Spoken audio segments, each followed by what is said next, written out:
You have 30 seconds to clear out your desk. Nathan Griffin stood in the middle of the office, his laptop bag already slung over one shoulder, and looked at the woman who had just said those words in front of 11 of his coworkers. He didn't ask her to repeat herself. He'd heard her the first time. 12 years from now, he would tell this story differently. He would tell it as the day. Everything changed.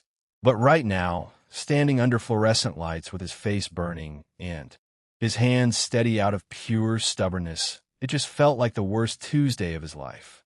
Before we go further, if stories like this keep you up at night wondering how far people will go to protect their pride, stay with me, because this one earns every minute of it. There's a particular kind of injustice that doesn't come from a stranger. It comes from someone who had access to the truth and chose not to look at it. That's the kind of injustice Nathan was standing in the middle of. And somewhere in that room, without knowing it yet, Denise Whitmore was about to learn that some mistakes can't be undone with an apology. His name was Nathan Griffin. This is the story of how a single father went from being humiliated in front of his entire office to being welcomed back into the same building as the man who helped save it, while the person who fired him was the one packing a box on her way out. If you're the kind of person who believes in quiet justice, the kind that doesn't announce itself, but shows up right on time, stick around and let me know in the comments where you're watching from tonight. But let me start from the beginning. Nathan was 29 when his wife died. He didn't plan on becoming a single father that young, and he certainly didn't plan on doing it while holding down a full-time job at a marketing firm that measured commitment in hours logged at a desk. But plans don't ask permission before they fall apart. He believed, back then, that hard work spoke for itself, that if you showed up to the job, right, and never made excuses, people would notice the quality of what you build instead of the hours you weren't in the building. He believed loyalty went both ways. He believed a company that benefited from your best ideas would, at minimum, extend you the basic respect of asking a question before making a decision about your life. He was good at his job, genuinely good, the kind of good that gets quietly credited to other people in meetings because he wasn't in the room to hear his own name attached to his own work. Every day at 5 o'clock, Nathan left the office, not because he'd stopped caring about deadlines, but because an 8-year-old girl named Maya was waiting at school pickup, and there was no version of fatherhood he was willing to compromise on.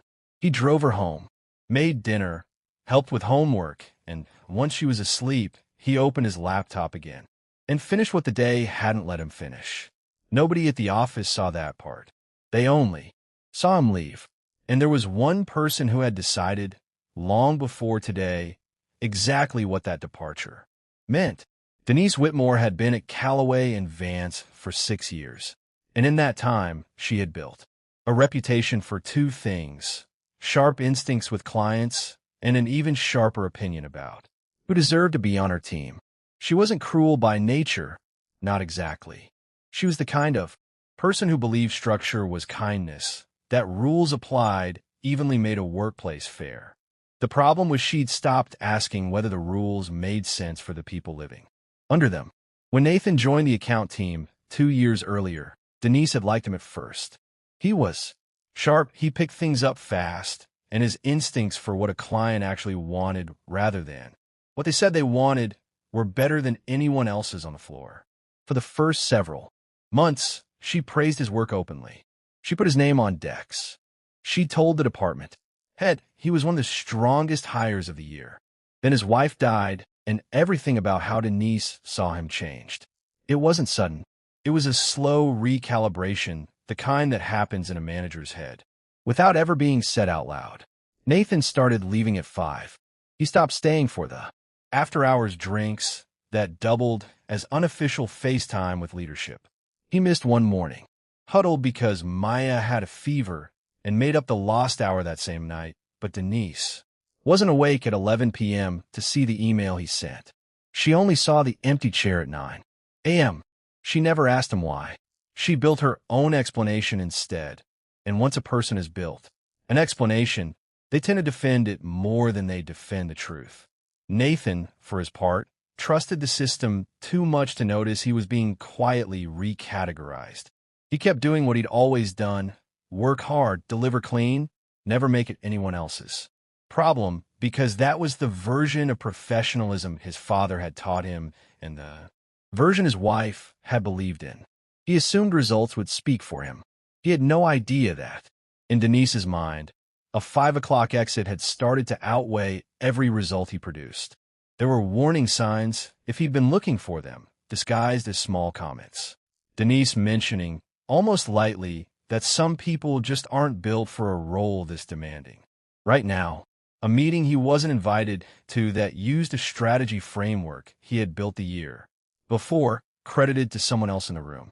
A performance review that used words like reliable and solid instead of the words she'd used about him before Maya was born, words like exceptional and irreplaceable. He noticed the tone shift. He told himself it was nothing. He told himself that his work would settle it, the way it always had. What he didn't know, what none of them knew yet, was that 2 floors above the account team, someone else had been paying very close attention to exactly what Nathan had built. Richard Calloway, the CEO whose name was on the building, had personally reviewed the strategy behind the firm's newest and largest account 8 months earlier. He'd asked whose idea it was. He'd been told a name that wasn't Nathan's. He hadn't forgotten it. He was simply waiting for the right time to ask again. The morning it happened started like any other. Nathan arrived at 7:40, an hour before most of the floor, because the Ashford group presentation was scheduled for 10 a.m. and he wanted every slide checked twice before the executive team walked in. This wasn't a small client. Ashford Group was the account that would decide whether Calloway and Vance moved into a different tier entirely, the kind of contract that got written about in trade publications. He found the formatting error himself, a mismatched font size on slide 14, buried in a footnote most people would never notice. He fixed it at 7:52. He resaved the file. He uploaded the corrected version to the shared drive at 7:56 from minutes before. Denise even walked through the door. He didn't think to send an email announcing he'd fixed it. Why would he? It was a footnote. It was fixed. That was the job. Denise arrived at 8, coffee in hand, already tense about the day. She opened her laptop and, by chance, pulled up a cached version of the file from her downloads folder, the version from the night before, the one with the error still in it. She didn't check the share drive. She didn't check the timestamp. She saw a mistake on a client-facing document 3 hours before the biggest meeting of the quarter, and something in her narrowed to a single point of blame before she'd even finished her coffee. She found Nathan at his desk at 8:15 and didn't lower her voice. Do you understand what today is? Do you understand what's writing on this? She turned her laptop around so the whole floor could see the wrong slide. This is what happens when your attention is somewhere else. Nathan opened his mouth to explain. The file's fixed. Check the share drive. It's a 4-minute-old correction. But she wasn't finished, and something in her tone told him this. It wasn't really about the footnote at all. I have covered for you for 2 years, she said, loud enough that 3 people 2 rows over. Stop typing. I have made excuses for you leaving early, for you being half present in every meeting after 4 p.m. I am done pretending someone with divided priorities belongs on an account this important. The room went very quiet. Divided priorities. Everyone understood exactly what she meant, and exactly who she meant it about. You're done here, she said. Clear out your desk. Nathan stood, and for 1 second, considered explaining himself. Considered pulling up the share drive right there and proving the file was already fixed, proving she was looking at a version that no longer existed. But something about the certainty on her face told him it wouldn't matter. She hadn't fired him over a footnote. She'd been building the case for months, and the footnote was just the excuse she'd been waiting for. So he didn't argue. He picked up his bag, and in front of 11 coworkers who wouldn't meet his eyes, he walked out of the building he'd given 2 years of loyalty to without a single person stopping to ask if the file had actually been wrong. He didn't know that 90 minutes later, a man he'd only spoken to twice in his entire employment was going to walk into that same office and ask a question that would take the floor completely apart. Nathan sat in his car in the parking garage for 11 minutes before he could make himself turn the key. His hands weren't shaking, not exactly, but there was a hollowness in his chest. He hadn't felt since the week his wife died, the specific feeling of watching something you'd built quietly collapse and realizing there was nothing left to hold on to. He thought about calling someone. He thought about walking back in. He did neither. He drove to Maya's school 40 minutes early and sat outside in the pickup line, watching other parents through the windshield, wondering how he was going to explain any of this to an 8-year-old who thought her father had the most important job in the world because he'd told her so more than once to make bedtime feel safer. Back at Calloway and Vance, the floor Nathan had walked off of was still absorbing what happened. A few coworkers exchanged glances but said nothing because saying something meant being next. One woman, a junior strategist named Priya, who had worked alongside Nathan on 3 campaigns, quietly opened a share drive at her desk and saw the timestamp on the corrected file. 7:56 a.m., nearly an hour before Denise had walked in, waving the wrong version around the room. Priya didn't say anything yet. She wasn't sure it was her place, and there was a small, ugly voice in her head reminding her that speaking up rarely helped the person who'd already been shown the door. It just put the next target on your own back.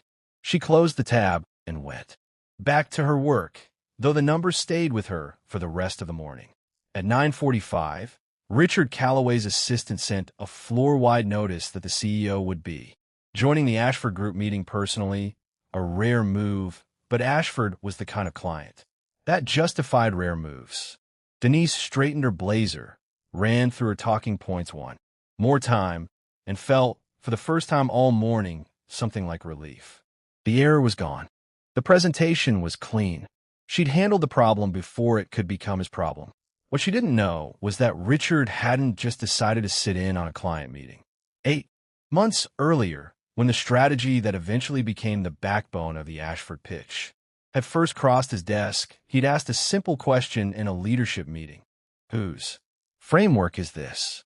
He'd been told by someone eager to take credit that it had come from the senior strategy team as a group effort. Richard had let the answer sit without pushing at the time because there was no reason yet to push. But 2 nights ago, at a dinner with an old colleague who'd left Calloway and Vance for a competitor, the colleague had mentioned, almost in passing, that the real architecture behind the Ashford win had come from one person on the account team, a widowed father who left early every day and never once asked for recognition. Richard had asked for the name. His colleague had given it to him. Richard walked into the building that morning already planning to meet the man behind the biggest deal of the year and personally thank him. He had no idea that man had been fired 90 minutes earlier over a footnote that no longer existed. The conference room on the 12th floor filled quickly. Denise stood near the head of the table, laptop open, smile fixed in place, running through the opening remarks she'd rehearsed twice in the elevator.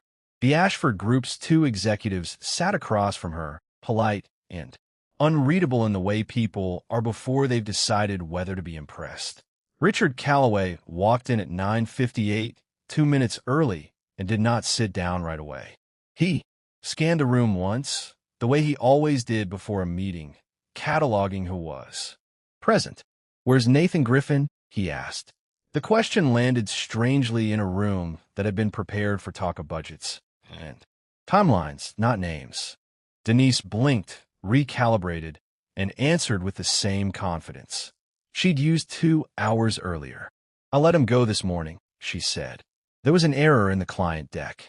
Given some ongoing concerns about his availability and focus, I made the call to part ways before the meeting." Richard didn't respond right away. He looked at her for a long moment, long enough that a Few people at the table shifted in their seats. "What error?" he said. It wasn't really a question. It was a request for specifics from someone who had learned, over 30 years of running a company, that vague justifications usually meant something had gone wrong before the mistake ever happened. Denise pulled up the version on her laptop and turned the screen. Slide 14. The formatting was off.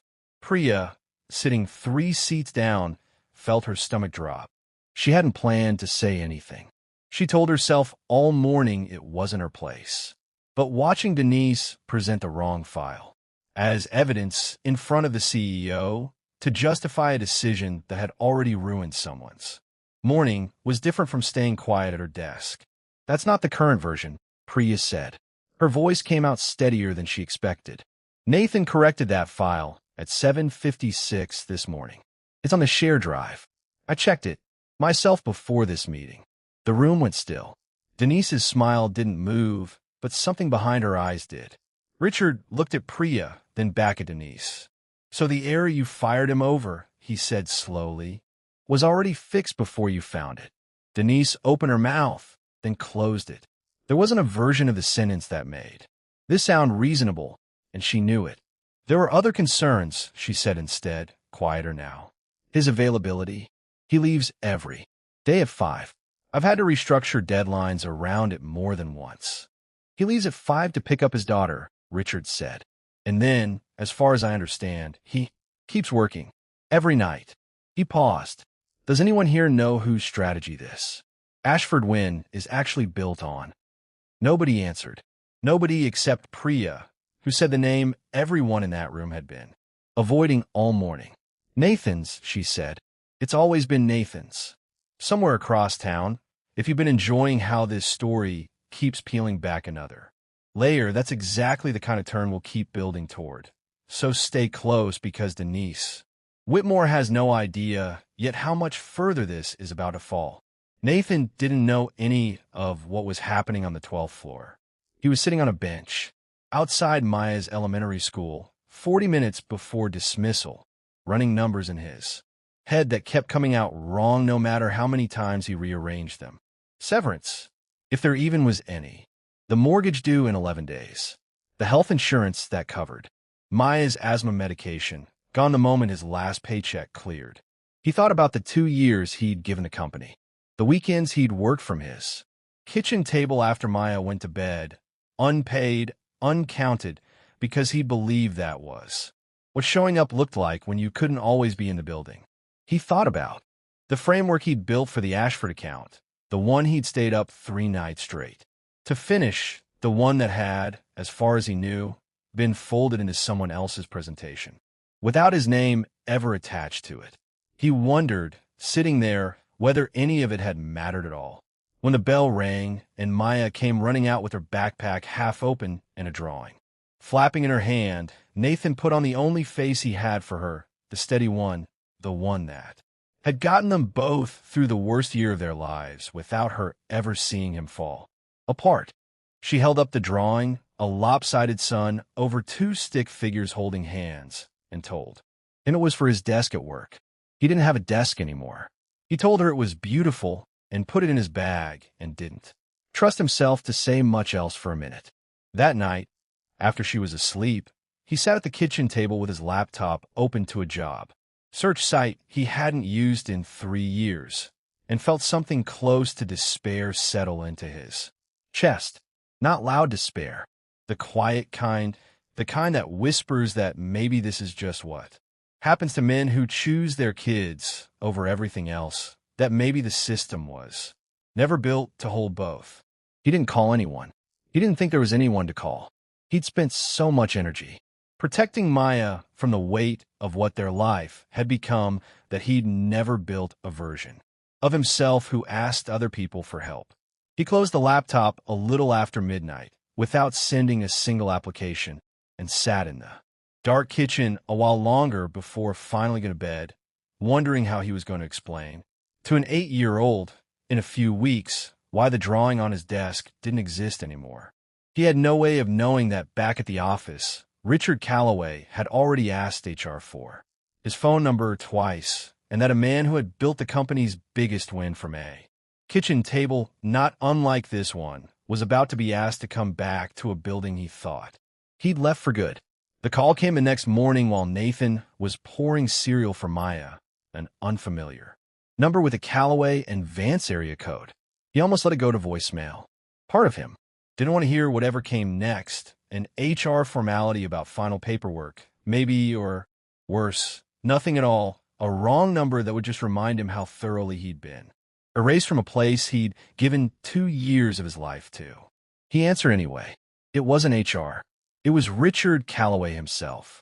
Mr. Griffin, Richard said, I think there's been a serious mistake, and I'd like the chance to fix. In person, today, if you're willing to come in. Nathan stood in his kitchen holding the phone, cereal box still in his other hand, and didn't know what to say for a moment. Part of him wanted to say no. Part of him had spent the entire night rehearsing quiet dignity, the kind where you don't go back to a place that discarded you, where you find something better and never look over your shoulder. But another part of him, the part that still did the math on the mortgage every night, knew that dignity didn't pay bills, and that if there was any chance this call meant something real, he owed it to Maya to find out. I can be there by 10, he said. He dropped Maya at school and drove back to the building he'd walked out of less than 24 hours earlier, and the whole way there he built himself a wall, told himself not to expect an apology, not to expect anything, just to walk in, hear what they had to say, and walk back out with his composure intact either way.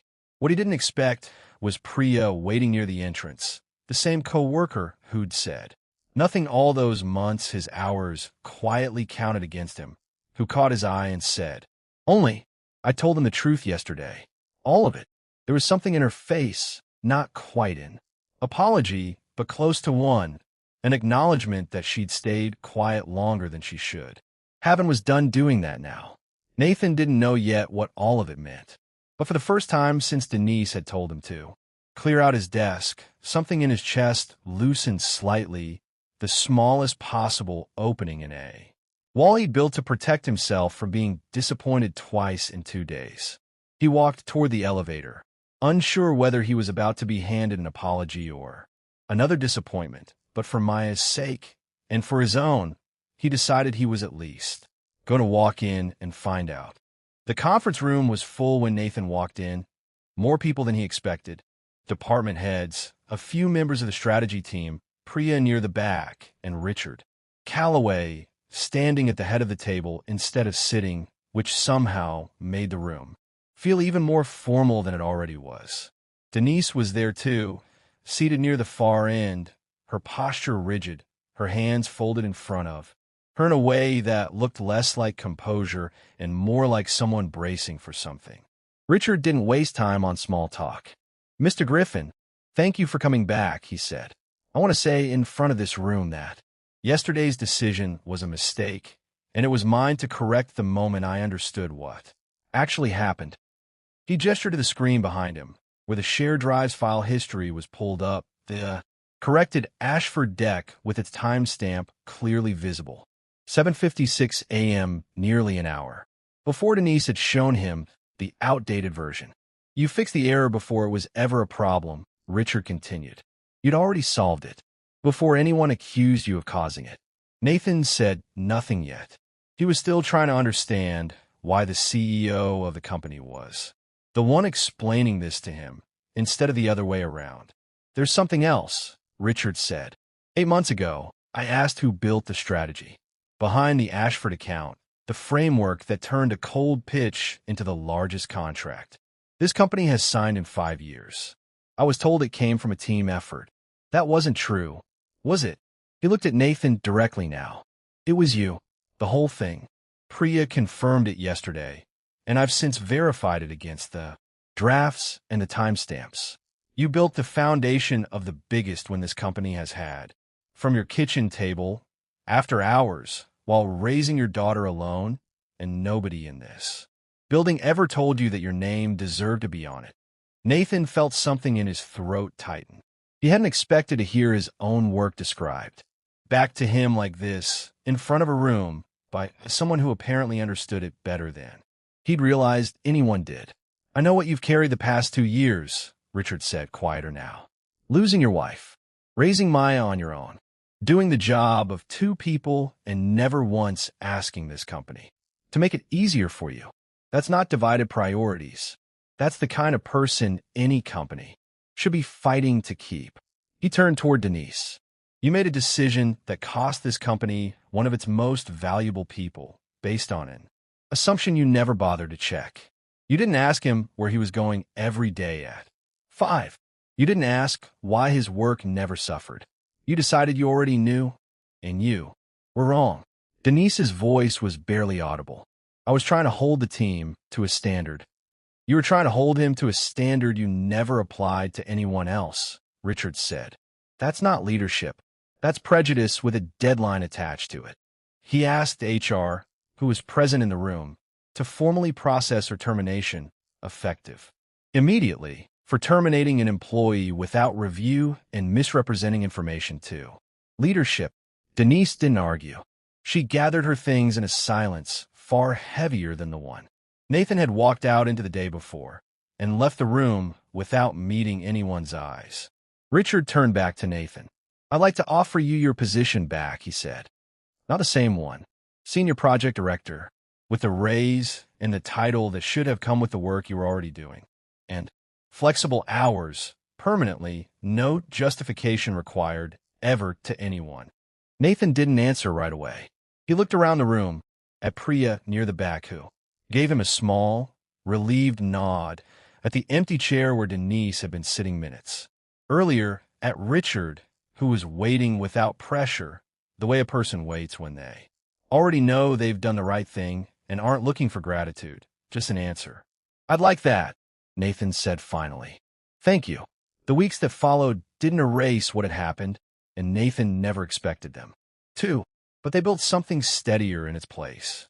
His new title came with a schedule built around Maya, not in spite of her. He picked her up at 5 every day, same as always, except now nobody watched the clock when he did it, and some evenings he closed his laptop before 9 instead of midnight, because the work had finally caught up with what he was worth. Denise's termination became something of a quiet lesson across the company, not gossip. Exactly, but a story people told new hires when explaining why Calloway and Vance had changed how it handled performance reviews, adding a second signature requirement before anyone could be let go, so no single assumption could end someone's career again. Maya never fully understood what had happened at her father's job, only that one day he came home looking like something heavy had lifted off him, and that the drawing she'd made him found a new home framed on the desk in his new office, exactly where she'd wanted it in the first place. Nathan thought sometimes about how close it had come to going differently. How, if Priya had stayed quiet, if Richard hadn't asked one more question in that meeting, if he'd walked away from that second phone call out of pride instead of answering it, none of this would have happened. He didn't take that for granted. He didn't think anyone should have to depend on luck to be treated fairly. But he also stopped waiting for the other shoe to drop and started letting himself believe, slowly, that some things really could just be good. If this story meant something to you, if you know someone who's been quietly doing everything right while somebody else decided it wasn't enough, tell them about it. Leave a comment about what stayed with you tonight, and subscribe if you want to be here for the next one, because there are more stories like this one still to tell. Thank you for staying until the end.